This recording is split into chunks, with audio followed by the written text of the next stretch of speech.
Up? I'm here. B-Dot's here. My name is B-Dot. I'm here, Ange. On a Friday. Now, Yeah. let's get into the Yeet Tea. And you love this, too, love by the it. way. All right, well, Melinda French Gates, her new series, Moments That Make Us, she had both Oprah and Gayle on together. All right. Just to let you know, also, one of the things that they talked about is that they are not together, all right?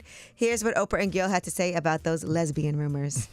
You know, for years, people used to say we were gay or that we were, but and listen, we were up against that for forever. No, and people still say that. And I used to say to Oprah, you got to do a show on this because it's hard enough for me to get a date on Saturday night with people thinking we're gay. Yeah. Because if we were gay, we would tell you. But what I think you've taught society, yes, there's still some fringe people who maybe say that, but what you've taught society is that women can have deep, true friendships. Well, I think you're.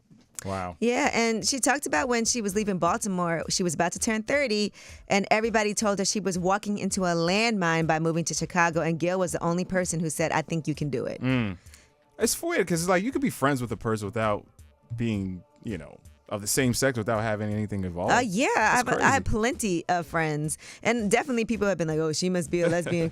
Like, no, we can have a friend and be really, really close to them and tell them everything. But if they were, in a partnership, I think Oprah was not a bad person to be, tied to. Well, and they did say they would tell you if they were. Now, another thing that Gayle talked about was the fact that she's not a yes man when it comes to Oprah. Because imagine how many yes men Oprah has around her. Here's what she said. In Oprah's life, everybody is always very flattering and is always very agreeable with things that she says. And sometimes I'll go, that's just not true.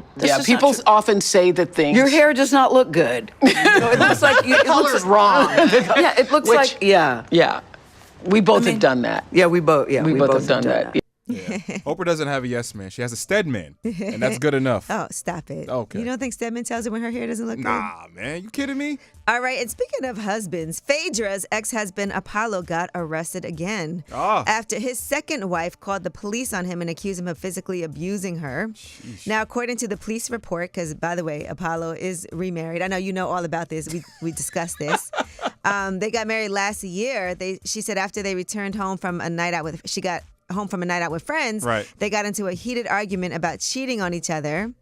And by the way, there was footage of Apollo with another woman that was leaked back in March. Damn. But anyway, he showed her a video of her kissing another man, and then allegedly they had a scuffle, and she ran out of their home to get help.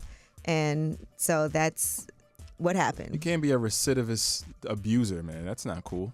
Mm-hmm. And he did come and gave the police his side of the story. He says that during their argument, he attempted to take her phone.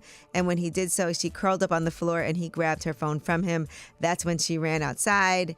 And she opted out of medical care on the scene and didn't appear to have any physical bruises or markings. But he was arrested and charged with domestic violence and simple assault and taken to a local jail. Has he been released?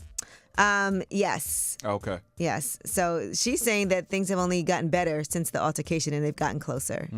So we'll see what happens with all of that. Well, Phaedra's a lawyer, though, right?